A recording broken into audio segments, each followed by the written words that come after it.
Un edificio su due in Sicilia è abusivo. Il dato esposto dalla Federazione degli Edili della CISL la dice lunga sulla vastità di un fenomeno che è alla base delle tragedie di queste ore. Il territorio dell'isola è devastato dal cemento illegale, un problema che anno dopo anno riemerge con l'intensificarsi degli alluvioni. Il dato si aggiunge a quel 90% dei comuni siciliani con aree a rischio idrogeologico, in base alla fotografia dell'ultimo rapporto redatto dall'ISPRA. 360 per l'esattezza comuni che sono interessati da pericolo di frane o da pericolo idraulico.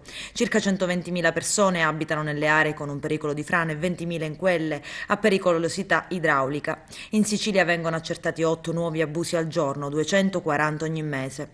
Ma sono molti di più, sono quelli che non vengono scoperti e repressi. Una battaglia impari. Le domande di sanatoria edilizia giacenti da anni negli uffici comunali sono 770.000. L'abusivismo edilizio nell'isola si è mangiato 65 km di costa dagli anni 80 ad oggi. Nessun'altra regione ha subito uno sfregio così marcato. Negli ultimi anni, grazie all'intervento della magistratura, sono finalmente partite le ruspe. Fra le proteste degli abusivi, con disordini e minacce soprattutto a Licata. Ma tra il 2016 e il 2017 in Sicilia sono stati abbattuti appena 71 immobili abusivi. Ne restano in piedi però, considerando solo quelli censiti, 23.000, con interi agglomerati urbani venuti su senza concessione edilizia, come ad esempio Alcamo Marina.